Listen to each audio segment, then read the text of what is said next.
ഇപ്പോൾ ഈ ഒരു വീഡിയോയിൽ നമ്മൾ നോക്കാൻ പോകുന്നത് 10,000 രൂപയ്ക്ക് താഴെ മേടിക്കാൻ പറ്റിയിട്ടുള്ള മികച്ച ചില ഫോണുകളെ കുറിച്ചിട്ടാണ്. ഒരു 5,000 രൂപയുടെയും 10,000 രൂപയുടെയും ഇടയിൽ ഓരോരോ പ്രൈസ് സെഗ്മെന്റിൽ ഇപ്പത്തതിൽ കൺസിഡർ ചെയ്യാൻ പറ്റിയിട്ടുള്ള ചില ഓപ്ഷൻസിനെ കുറിച്ചിട്ടാണ് നമ്മൾ പറയുന്നത്.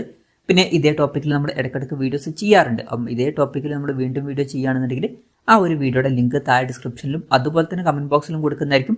അപ്പോൾ താഴെ ഡിസ്ക്രിപ്ഷനിലും കമന്റ് ബോക്സിലും വേറെ വീഡിയോയുടെ ലിങ്ക് ഉണ്ടെന്നുണ്ടെങ്കിൽ അത് കാണുന്നതായിരിക്കും നല്ലത്, കാരണം അതായിരിക്കും ലേറ്റസ്റ്റ് ആയിട്ടുള്ള വീഡിയോ. അപ്പം ആദ്യം നിങ്ങളുടെ ബഡ്ജറ്റ് കുറവാണെന്നുണ്ടെങ്കിൽ 6,000 രൂപ പ്രൈസ് റേഞ്ചിൽ പോക്കോ C61 എന്നുള്ള സ്മാർട്ട് ഫോൺ കൺസിഡർ ചെയ്യാം. വളരെ ബേസിക് ആയിട്ടുള്ള സ്മാർട്ട് ഫോണാണ്. HD റെസൊല്യൂഷനും വാട്ടർ ഡ്രോപ്പ് നോച്ച് ഡിസൈനുള്ള നോച്ചും 90 Hz റിഫ്രഷ് റേറ്റൊക്കെയാണ് ഇതിൽ വരുന്നത്. മീഡിയാടെക്കിന്റെ ഹീലിയോ G36 എന്നുള്ള പ്രോസസ്സർ വരുന്നുണ്ട്. 8 മെഗാ പിക്സൽ ഡ്യുവൽ ക്യാമറ സെറ്റപ്പും 5 മെഗാ പിക്സൽ സെൽഫി ക്യാമറയും വരുന്നുണ്ട്. 5000 mAh ബാറ്ററിയാണ് കൊടുത്തിരിക്കുന്നത്. ഫസ്റ്റ് ചാർജ് സപ്പോർട്ട് വരുന്നില്ല. 6,000 രൂപ പ്രൈസ് റേഞ്ചിൽ ഈ ഫോൺ കൺസിഡർ ചെയ്യാം. ഇനി ബഡ്ജറ്റ് കുറച്ചും കൂടി കൂട്ടാം എന്നുണ്ടെങ്കിൽ 6,700 രൂപ പ്രൈസ് റേഞ്ചിൽ ടെക്നോ പോപ്പ് 9 4G എന്നുള്ള സ്മാർട്ട് ഫോൺ നല്ലൊരു ഓപ്ഷൻ ആയിരിക്കും. അപ്പം ഇതിലോട്ട് വരുമ്പോൾ നമുക്ക് എക്സ്ട്രാ ആയിട്ട് ഡിസ്പ്ലേയിൽ പഞ്ചോൾ ഡിസൈൻ ലഭിക്കുന്നുണ്ട്. പിന്നെ ബെറ്റർ ആയിട്ടുള്ള മീഡിയാടെക്കിന്റെ ഹീലിയോ G50 എന്നുള്ള പ്രോസസ്സർ വരുന്നുണ്ട്. അതുപോലെ തന്നെ സ്റ്റീരിയോ സ്പീക്കേഴ്സ് നമുക്ക് കിട്ടുന്നുണ്ട്. പിന്നെ ചാർജിങ് സ്പീഡിന്റെ കാര്യത്തിൽ 15 വാട്ടിന്റെ ഫാസ്റ്റ് ചാർജിംഗ് സപ്പോർട്ടും വരുന്നുണ്ട്. 13 മെഗാ പിക്സൽ ബാക്ക് ക്യാമറയും 8 മെഗാ പിക്സൽ സെൽഫി ക്യാമറയാണ് വരുന്നത്. 5000 mAh ബാറ്ററി തന്നെയാണ് ഇതിലും കൊടുത്തിരിക്കുന്നത്. 6,700 രൂപ പ്രൈസ് റേഞ്ചിൽ ഇതും കൺസിഡർ ചെയ്യാവുന്നതാണ്. ഇനി ഈ ഒരു പ്രൈസ് റേഞ്ചിൽ ലാവയുടെ ഒരു ഫോൺ വേണമെന്നുണ്ടെങ്കിൽ ലാവ യുവ 3 കൺസിഡർ ചെയ്യാം. ഇതിലും പഞ്ചോൾ ഡിസൈൻ ഒക്കെ വരുന്നുണ്ട്. പിന്നെ യൂണി SoC T606 എന്ന പ്രോസസ്സറാണ് വരുന്നത്. 18 വാട്ടിന്റെ ഫാസ്റ്റ് ചാർജിംഗ് സപ്പോർട്ട് ഇതിൽ വരുന്നുണ്ട്. 13 മെഗാ പിക്സൽ ട്രിപ്പിൾ ക്യാമറ സെറ്റപ്പും 5 മെഗാ പിക്സൽ സെൽഫി ക്യാമറയാണ് വരുന്നത്. 5000 mAh ബാറ്ററി തന്നെയാണ് ഇതിലും വരുന്നത്. പിന്നെ ചില ആൾക്കാർക്ക് സാംസങ്ങിന്റെ തന്നെ ഒരു ഫോൺ വേണ്ടി വരും. അങ്ങനെയുള്ളവർക്ക് 6,500 രൂപ പ്രൈസ് റേഞ്ചിൽ സാംസങ് F05 എന്ന സ്മാർട്ട് ഫോൺ നല്ലൊരു ഓപ്ഷൻ ആയിരിക്കും. ബേസിക് ആയിട്ടുള്ള ഫോണാണ്. HD റെസൊല്യൂഷനും വാട്ടർ ഡ്രോപ്പ് നോച്ച് ഡിസൈനിലെ നോച്ചൊക്കെ വരുന്നുള്ളൂ. മീഡിയാടെക്കിന്റെ ഹീലിയോ G85 എന്നുള്ള പ്രോസസ്സർ എടുത്തിട്ടുണ്ട്. 50 മെഗാ പിക്സൽ ഡ്യുവൽ ക്യാമറ സെറ്റപ്പും 8 മെഗാ പിക്സൽ സെൽഫി ക്യാമറയും വരുന്നുണ്ട്. 5000 mAh ബാറ്ററി വരുന്നുണ്ട്. പിന്നെ എടുത്തു പറയേണ്ട കാര്യം 25 വാട്ടിന്റെ ഫാസ്റ്റ് ചാർജിംഗ് സപ്പോർട്ടും വരുന്നുണ്ട്. 6,500 രൂപ പ്രൈസ് റേഞ്ചിൽ ഈ ഫോൺ അവൈലബിൾ ആണ്. ഇതേ ഫീച്ചേഴ്സുമായിട്ട് M05 എന്ന ഫോൺ വരുന്നുണ്ട്. പക്ഷേ വില 7,000 രൂപ പ്രൈസ് റേഞ്ചിൽ എത്തുന്നുണ്ട്. പിന്നെ ചില ആൾക്കാർക്ക് മോട്ടോറോളയുടെ ബ്രാൻഡിലായിരിക്കും വിശ്വാസം. അങ്ങനെയുള്ളവർക്ക് മോട്ടോ G04S എന്ന സ്മാർട്ട് ഫോൺ 7,200 രൂപ പ്രൈസ് റേഞ്ചിൽ കൺസിഡർ ചെയ്യാം. അപ്പം ഇതിൽ 6.56 ഇഞ്ചിന്റെ HD+ ഡിസ്പ്ലേ വരുന്നുള്ളൂ.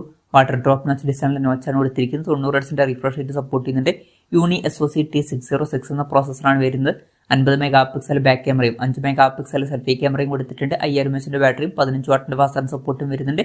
7,200 രൂപ പ്രൈസ് റേഞ്ചിൽ ഈ ഫോൺ കൺസിഡർ ചെയ്യാം. പിന്നെ 7,400 രൂപ പ്രൈസ് റേഞ്ചിലേക്ക് നിങ്ങൾക്ക് റിയൽമിയുടെ തന്നെ ഒരു ഫോൺ വേണമെന്നുണ്ടെങ്കിൽ റിയൽമി C61 കൺസിഡർ ചെയ്യാവുന്നതാണ്. നേരത്തെ പറഞ്ഞിട്ടുള്ള ഏകദേശം സെയിം ആയിട്ടുള്ള ഡിസ്പ്ലേ ഫീച്ചേഴ്സ് ആണ് വരുന്നത്. പക്ഷേ കുറച്ചും കൂടി ബെറ്റർ ആയിട്ടുള്ള യൂണി SoC T612 എന്ന പ്രോസസ്സർ വരുന്നുണ്ട്. 32 മെഗാ പിക്സൽ ഡ്യുവൽ ക്യാമറ സെറ്റപ്പും 5 മെഗാ പിക്സൽ സെൽഫി ക്യാമറയാണ് വരുന്നത്. 5000 mAh ബാറ്ററി കൊടുത്തിട്ടുണ്ട്. പക്ഷേ ഫാസ്റ്റ് ചാർജിംഗ് സപ്പോർട്ട് വരുന്നില്ല. 7,400 രൂപ പ്രൈസ് റേഞ്ചിൽ റിയൽമിയുടെ ഫോണിന് വേണമെന്നുണ്ടെങ്കിൽ ഇത് കൺസിഡർ ചെയ്യാം. പിന്നെ റിയൽമിയുടെ C63 എന്നുള്ള സ്മാർട്ട് ഫോൺ നമുക്ക് 8,150 രൂപ പ്രൈസ് റേഞ്ചിൽ കിട്ടുന്നുണ്ട്. അതിലോട്ട് വരുമ്പോൾ നമുക്ക് കുറച്ചും കൂടി ബെറ്റർ ആയിട്ടുള്ള 45 വാട്ടിന്റെ ഫാസ്റ്റ് ചാർജിംഗ് സപ്പോർട്ടും 50 മെഗാ പിക്സൽ മെയിൻ ക്യാമറ സെൻസറും 8 മെഗാ പിക്സൽ സെൽഫി ക്യാമറ കിട്ടുന്നുണ്ട്. 8,150 രൂപ പ്രൈസ് റേഞ്ചിൽ റിയൽമിയുടെ തന്നെ ഫോൺ വേണമെന്നുണ്ടെങ്കിൽ അത് കൺസിഡർ ചെയ്യാം. പിന്നെ ഇപ്പം പഴയ പോലെയല്ല, നമുക്ക് 8,000 രൂപ പ്രൈസ് റേഞ്ച് മുതൽ തന്നെ 5G ഫോണുകൾ കിട്ടുന്നുണ്ട്. ഇപ്പം 8,000 രൂപ പ്രൈസ് റേഞ്ചിൽ പോക്കോ M6 5G എന്ന സ്മാർട്ട് ഫോൺ വരുന്നുണ്ട്. 6.74 ഇഞ്ചിന്റെ HD+ LCD ഡിസ്പ്ലേ ആണ് വരുന്നത്. വാട്ടർ ഡ്രോപ്പ് നോച്ച് ഡിസൈനിലെ നോച്ചാണ് കൊടുത്തിരിക്കുന്നത്. 90 Hz റിഫ്രഷ് റേറ്റ് സപ്പോർട്ട് ചെയ്യുന്നുണ്ട്. മീഡിയാടെക് Dimensity 6100+ എന്ന പ്രോസസ്സറാണ് കൊടുത്തിരിക്കുന്നത്. 50 മെഗാ പിക്സൽ ഡ്യുവൽ ക്യാമറ സെറ്റപ്പും 5 മെഗാ പിക്സൽ സെൽഫി ക്യാമറയും വരുന്നുണ്ട്. 5000 mAh ബാറ്ററിയും 18 വാട്ടിന്റെ ഫാസ്റ്റ് ചാർജിംഗ് സപ്പോർട്ടൊക്കെ ഇതിൽ വരുന്നുണ്ട്.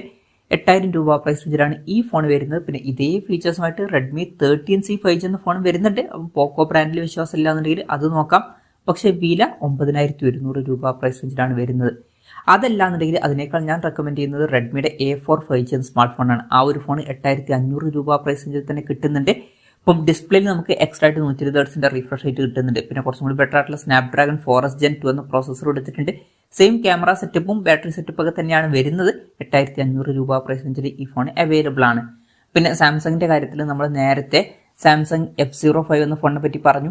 ഇനി ബഡ്ജറ്റ് കൂട്ടാം എന്നുണ്ടെങ്കിൽ സാംസങ്ങിന്റെ കാര്യത്തിൽ 8,250 രൂപ പ്രൈസ് റേഞ്ചിൽ M14 4G എന്ന ഫോൺ വരുന്നുണ്ട്. ഇതിലോട്ട് വരുമ്പോൾ നമുക്ക് ഫുൾ HD റെസൊല്യൂഷൻ കിട്ടുന്നുണ്ട്. പക്ഷേ വാട്ടർ ഡ്രോപ്പ് നോച്ച് ഡിസൈനിലെ നോച്ചേ കൊടുത്തിട്ടുള്ളൂ.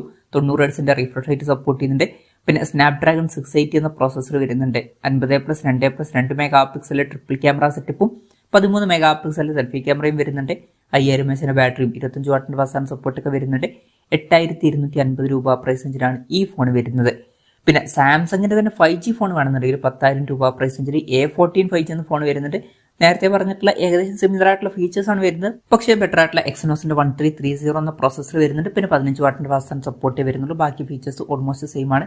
10,000 രൂപ പ്രൈസ് റേഞ്ചിൽ സാംസങ്ങിന്റെ ഫോൺ വേണമെന്നുണ്ടെങ്കിൽ ഇതും കൺസിഡർ ചെയ്യാം. പിന്നെ 8,500 രൂപ പ്രൈസ് റേഞ്ചിലൊക്കെ തിരിച്ചു വരികയാണെന്നുണ്ടെങ്കിൽ ഐറ്റൽ P55 5G എന്ന സ്മാർട്ട് ഫോൺ ഈ ഒരു പ്രൈസ് റേഞ്ചിൽ വരുന്നുണ്ട്. HD റെസൊല്യൂഷനും വാട്ടർ ഡ്രോപ്പ് നോച്ച് ഡിസൈനിലെ നോച്ചൊക്കെ വരുന്നുള്ളൂ. 90 ഹെർട്സിന്റെ റിഫ്രഷ് റേറ്റ് ഇതിൽ സപ്പോർട്ട് ചെയ്യുന്നുണ്ട്. MediaTek Dimensity 6080 എന്ന പ്രോസസറാണ് വരുന്നത്. 50 മെഗാ പിക്സൽ ഡ്യുവൽ ക്യാമറ സെറ്റപ്പും 8 മെഗാ പിക്സൽ സെൽഫി ക്യാമറയും വരുന്നുണ്ട്. 5000 mAh ബാറ്ററിയും 18 വാട്ടിന്റെ ഫാസ്റ്റ് സപ്പോർട്ടും വരുന്നുണ്ട്.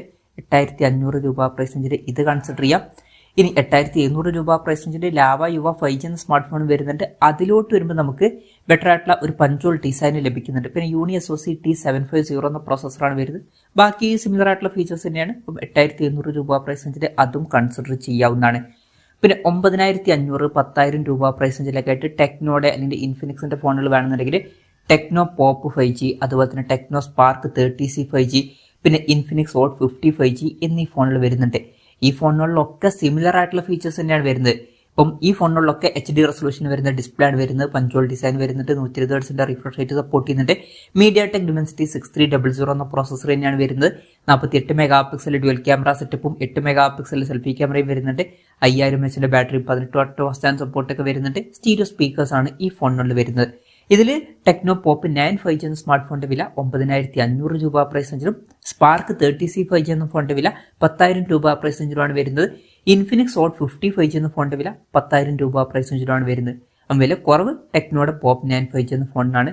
നിങ്ങൾക്ക് ഇഷ്ടമുള്ള ഒരു ഫോൺ സെലക്ട് ചെയ്യാവുന്നതാണ്. ഇനി പോക്കോയുടെ ഒരു 5G ഫോൺ വേണമെന്നുണ്ടെങ്കിൽ പോക്കോ M6 Pro 5G എന്ന സ്മാർട്ട് ഫോൺ 10,000 രൂപ പ്രൈസ് റേഞ്ചിൽ നമുക്ക് കിട്ടുന്നുണ്ട്. ഇപ്പം ഇത് നല്ലൊരു ഓപ്ഷൻ ആയിരിക്കും ഈ ഒരു പ്രൈസ് റേഞ്ചിൽ. കുറച്ച് പഴയ ഫോൺ ആണെന്നുണ്ടെങ്കിലും 6.79 ഇഞ്ചിന്റെ ഫുൾ HD+ LCD ഡിസ്പ്ലേ ഇതിൽ വരുന്നുണ്ട്. അതുപോലെ തന്നെ പഞ്ചോൾ ഡിസൈനും നമുക്ക് കിട്ടുന്നുണ്ട്. സ്നാപ്ഡ്രാഗൺ 4 Gen 2 എന്ന പ്രോസസറാണ് വരുന്നത്. 50 മെഗാ പിക്സൽ ഡ്യുവൽ ക്യാമറ സെറ്റപ്പും 8 മെഗാ പിക്സൽ സെൽഫി ക്യാമറയും വരുന്നുണ്ട്. 5000 mAh ബാറ്ററിയും 18 വാട്ടിന്റെ ഫാസ്റ്റ് ചാർജ് സപ്പോർട്ടും വരുന്നുണ്ട്. 10,000 രൂപ പ്രൈസ് റേഞ്ചിലാണ് ഈ ഫോൺ വരുന്നത്. പിന്നെ ചില ആൾക്കാർക്ക് 5G സപ്പോർട്ട് എന്നുള്ളതായിരിക്കില്ല ഇമ്പോർട്ടന്റ് ആയിട്ടുള്ള കാര്യം. അവർക്ക് AMOLED ഡിസ്പ്ലേ ഒക്കെ ആയിരിക്കും വേണ്ടത്. അപ്പം അങ്ങനെയാണെന്നുണ്ടെങ്കിൽ മോട്ടോ G42 4G എന്ന സ്മാർട്ട് ഫോൺ വരുന്നുണ്ട്. 10,000 രൂപ പ്രൈസ് റേഞ്ചിൽ. കുറച്ച് പഴയ ഫോണാണ്, എന്നാലും ഇതിൽ ഈ ഒരു പ്രൈസ് റേഞ്ചിൽ തന്നെ ഫുൾ HD റെസൊല്യൂഷൻ വരുന്ന AMOLED ഡിസ്പ്ലേ വരുന്നുണ്ട്. പഞ്ചോൾ ഡിസൈനൊക്കെ കൊടുത്തിട്ടുണ്ട്. പിന്നെ സ്നാപ്ഡ്രാഗൺ 680 എന്ന പ്രോസസറാണ് വരുന്നത്. 50+8+ 2 മെഗാ പിക്സൽ ട്രിപ്പിൾ ക്യാമറ സെറ്റപ്പും 16 മെഗാ പിക്സൽ സെൽഫി ക്യാമറ ഒക്കെ വരുന്നുണ്ട്. 5000 mAh ബാറ്ററിയും 18 വാട്ടിന്റെ ഫാസ്റ്റ് ചാർജ് സപ്പോർട്ടും വരുന്നുണ്ട്. അതുപോലെ തന്നെ 5G സപ്പോർട്ടല്ല ഇമ്പോർട്ടന്റ്. AMOLED ഡിസ്പ്ലേ ആണ് വേണ്ടതുണ്ടെങ്കിൽ റിയൽമിയുടെ ഭാഗത്ത് നിന്ന് റിയൽമി 10 4G എന്ന ഫോൺ വരുന്നുണ്ട്. ഇതും കുറച്ച് പഴയ ഫോണാണ്, എന്നാലും ഫുൾ HD റെസൊല്യൂഷൻ വരുന്ന AMOLED ഡിസ്പ്ലേയും പഞ്ചോൾ ഡിസൈനൊക്കെ ഇതിൽ വരുന്നുണ്ട്. 90 ഹെർട്സിന്റെ റിഫ്രഷ് റേറ്റ് സപ്പോർട്ട് ചെയ്യുന്നുണ്ട്. പിന്നെ MediaTekന്റെ Helio G99 എന്ന പ്രോസസറൊക്കെ വരുന്നുണ്ട്. 5000 mAh ബാറ്ററിയും 33 വാട്ടിന്റെ ഫാസ്റ്റ് ചാർജ് സപ്പോർട്ടൊക്കെ വരുന്നുണ്ട്. 50+2 മെഗാ പിക്സൽ ഡ്യുവൽ ക്യാമറ സെറ്റപ്പും 16 മെഗാ പിക്സൽ സെൽഫി ക്യാമറ ഒക്കെ വരുന്നുണ്ട്. 10,000 രൂപ പ്രൈസ് റേഞ്ചിൽ ഈ ഫോണും അവൈലബിൾ ആണ്. പിന്നെ നിങ്ങൾക്ക് ബഡ്ജറ്റ് കുറച്ചും കൂടി കൂട്ടാം എന്നുണ്ടെങ്കിൽ മോട്ടോ G45 5G എന്ന സ്മാർട്ട് ഫോണൊക്കെ 11,000 രൂപ പ്രൈസ് റേഞ്ചിൽ വരുന്നുണ്ട്. അത് കൺസിഡർ ചെയ്യാം. പക്ഷേ 10,000 രൂപയ്ക്ക് താഴെ അല്ലാത്തതുകൊണ്ട് നമ്മൾ അത് പറയുന്നില്ല എന്നേ ഉള്ളൂ. അപ്പം ഇതൊക്കെയാണ് 10,000 രൂപയ്ക്ക് താഴെ കൺസിഡർ ചെയ്യാൻ പറ്റിയിട്ടുള്ള ചില ഫോണുകൾ. ഇതിൽ ഞാൻ ഏതെങ്കിലും ഫോണുകൾ വിട്ടുപോയിട്ടുണ്ടോ എന്നുള്ള കാര്യം ജസ്റ്റ് ഒന്ന് കമന്റ് ചെയ്യുക. അതുപോലെ തന്നെ ഇതിൽ നിങ്ങൾ ഏത് ഫോൺ സെലക്ട് ചെയ്യും എന്നുള്ള കാര്യം കൂടി ജസ്റ്റ് ഒന്ന് കമന്റ് ചെയ്യുക. അപ്പം എൻ്റെ ഒരു പേഴ്സണൽ അഭിപ്രായം ചോദിക്കുകയാണെന്നുണ്ടെങ്കിൽ ബഡ്ജറ്റ് വളരെ കുറവാണെന്നുണ്ടെങ്കിൽ ഞാൻ ചിലപ്പം ടെക്നോ പോപ്പ് 9 എന്നുള്ള സ്മാർട്ട് ഫോൺ സെലക്ട് ചെയ്തേക്കാം.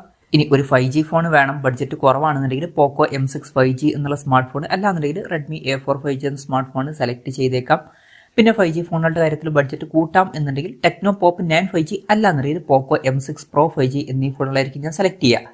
AMOLED ഡിസ്പ്ലേ വേണമെന്നുണ്ടെങ്കിൽ റിയൽമി 10 സെലക്ട് ചെയ്തേക്കാം. അപ്പം ഇതാണ് എൻ്റെ ഒരു ലിസ്റ്റ്. ഇതുപോലെ നിങ്ങൾക്കും ഒരു ലിസ്റ്റ് ഉണ്ടാവും. നിങ്ങളുടെ ലിസ്റ്റും കൂടി ജസ്റ്റ് ഒന്ന് കമന്റ് ചെയ്യുക.